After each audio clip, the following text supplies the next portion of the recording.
Hi everyone. We got another video by Paul Saladino. I have a lot of respect for vegans, but dot dot dot. Now I don't know why Paul Saladino has a lot of respect for vegans. They promote veganism, which is terrible for your health. Why would you have respect for those people? Yeah, they quote unquote want to protect the animals, and but is human life less important than a cow's life or a sheep's life? I would say no. A human life is far more important.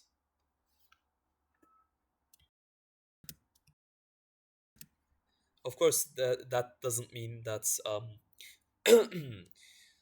we should treat animals terribly in farms. I mean, it does affect the meat quality too. A happier animal is a healthier animal, and a healthier animal is going to have healthier meat, healthier organs. Isn't it true though, and you are the perfect person to ask this, is that it's someone told me this, so this could be wrong, that veganism and plants is actually hurting animals more. Isn't there Yes. something? Can you explain that? Yeah. So we talked about this a little bit earlier. So when someone makes this intentional choice to be vegan or vegetarian, great first step. We can go back to the health issue, but let's I would say it's a terrible first step. Why not just be carnivore? just put the health issue aside. Let's talk about environmental issues or ethical issues. And you don't even have to talk about the ethical issues because a human life is worth like how many cow lives? I would say like a million. A human life is so much more important for me, at least. So, and when you don't eat animals, you literally you will die eventually. You can't survive as a vegan for long, and your health just deteriorates. You have a miserable life. That's not worth living. I think a really laudable thing that vegans and vegetarians may believe is that they don't want to cause excess suffering in the world. Great. What we understand as humans, and this is a very interesting thing for most of us that didn't grow up in the woods, is that in order for something to live, something else must die. This is just the way life works. And it's kind of a hard thing that we wrestle with as kids. Like, I don't want to hurt anything, but this is the way of life, right? There's an Yeah, you don't want to hurt anything that's going to harm you. That's not going to harm you, right? But not eating meat will harm you. You know that. That's why you want to eat meat. You want to hurt stuff if either if they harm you or if they're going to provide you with something. Right? There's no reason to hurt an old lady, for example. An old lady isn't going to harm you. That's why we have empathy. That's where empathy comes from. Like it's built in ethics, really. It's built inside of you. It's just something instinctual. You feel bad for if something bad happens to a baby, right?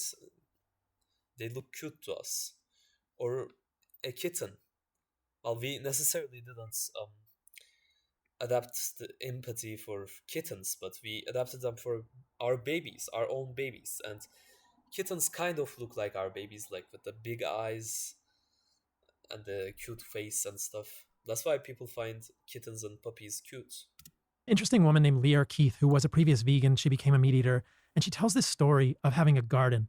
And she wanted to be a vegan and she had this garden, but she realized that to have a garden, she had to kill the slugs because the slugs were eating her lettuce. And she had to put in manure or animal products to get the plants to grow well. And so she realized, look, manure came from an animal that didn't have to be killed, but the bones and the calcium that had to come from an animal. And so there's a cycle of life and death, and you're going to kill slugs to even create the plants. But let's just think more broadly about plant agriculture. How do you grow plants? How is kale grown or spinach grown? It's grown in a field, probably in the Central Valley of. Yeah, I mean, they not even only small animals. Wild boars are always killed for that reason because they just eat the crops. Even elephants in African countries, elephants are quite intelligent animals too. It's a terrible thing. They eat the crops and that's why they're killed. If they were killing them for meat to eat the elephants, I would be fine with that, but it's just messed up. California or somewhere, that was at one time trees. And at one time there were voles and, mice or, rabbits living there with snakes and beetles and bugs and birds in those trees. And so in order to get to that land to be able to grow plants, you have to cut all that stuff down. Then you have to till the soil. And when you till the soil, you destroy the topsoil. So this is kind of boring soil, science, but the soil is a really interesting ecosystem, like our life science in the 8th grade. There's all sorts of things in the soil. There's all sorts of bacteria and fungi that are working together. There's earthworms.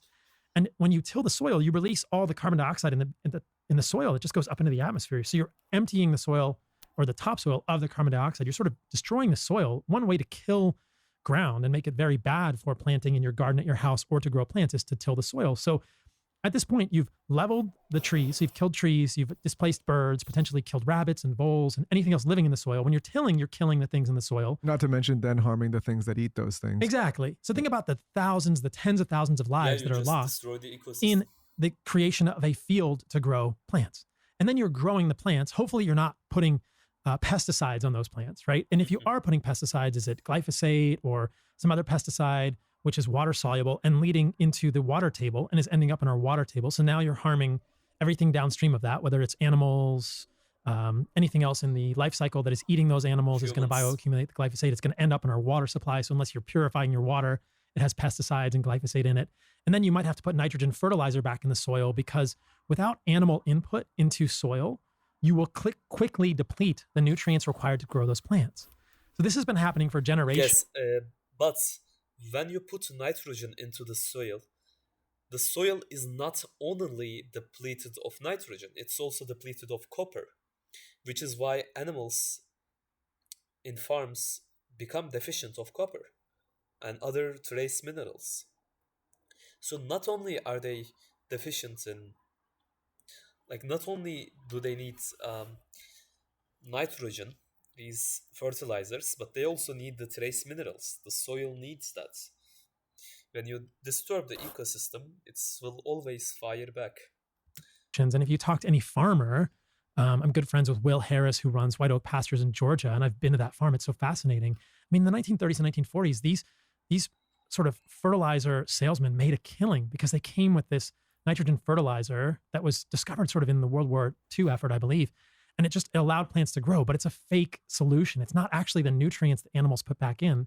But what they do at White Oak is they have cows on the land, right? So what people don't realize is that when you have animals living on the land, you create a fertile soil and plants that grow just mightily. They grow so well.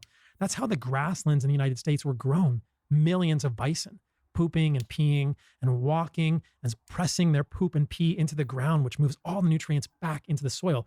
It's a cycle. The ruminant animal, which is an animal with cloven hooves like a goat or a cow or a bison or something, eats the grass, which humans can't eat because of the silica. Grass is not a food for humans. And then they cycle it back into the ground. So none of those nutrients are lost. They're putting it back into the ground and they actually increase the carbon in the soil. So they're sequestering carbon into the soil, which is kind of where it belongs.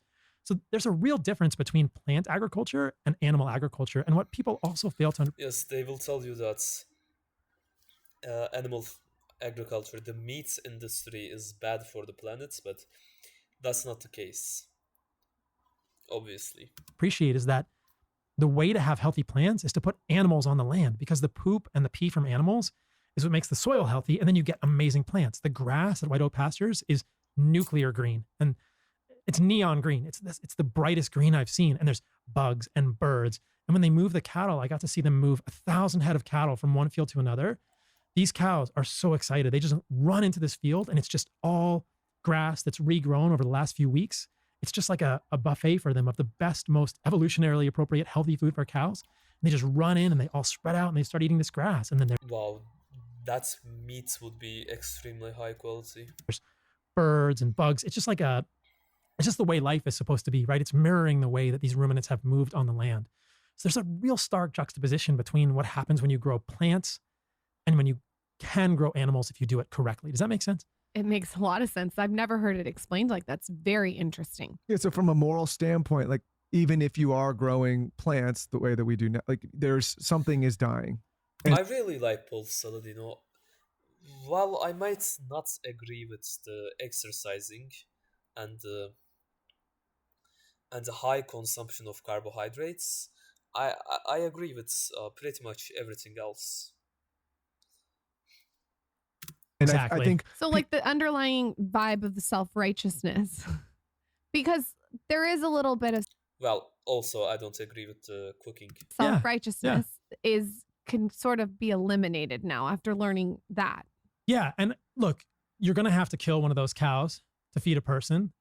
But you think about how much nutrition comes from one single life of a cow who has the end of its life. I mean, every animal on that field is going to die at one point, either by old age or if they're in the wild and it's the bison cousin of a cow, it's going to get taken down by I think people also wolf. forget when things get killed in the wild, it's not like people talk about being humane. Right. Have you ever? I mean, if you've ever seen predators kill Right. prey, it is. I mean, I had a dog. Unfortunately, it passed away, and it was we a long time when I was a kid. But a bunch of coyotes got into our yard, and it wasn't like a humane kill. Like they ate this thing from the ass up while it was still alive, and like that's how they kill in the wild. It's not a nice way to go. I would argue that it's more humane sometimes if a hunter takes out an animal that's getting older and maybe going, because what happens is these animals age and they get old and they get slow and the pack kind of Yeah, leaves yeah, them, and then they never really die of old age. Like that's especially the case with male lions. Whenever they get old, like the male lions with the biggest, the strongest ones, the most dominant ones with the most wives, the most partners, the most kids, with the biggest skulls and shit. When they get old, they get ripped apart by the younger ones. Like nature is brutal. There's nothing humane, quote unquote, about nature. predators come in and they eat them, and they do it in a very violent, vicious way where they suffer. Yeah. And the way that, so there's a couple of ways that cows can be raised if we talk about cows. And the best way is the blueprint of White Oak Pastures and other farms that are regenerative doing it that way. And they're raising the cows on the land. They're rotating fields. They're only eating grass from the day they're born. I mean, I guess they're eating milk from their mothers, but grass and milk, what they're supposed to eat. And then when they're harvested, when they're killed, they're done in a very humane fashion. There are ways that cattle ranchers do this that are kinder, quote unquote, to the cattle. And that may sound crazy, but what happens is you lead the cattle into this area where they're sheltered. It's kind of like a security blanket, and they don't freak out. They're in a paddock where there's supports on both sides, and then they use a bolt gun, and their life is over in an instant. It's essentially like a hunter killing an animal with one shot with a rifle. And look, it sounds crazy, and we don't want to believe it, but we have to go back to what you said.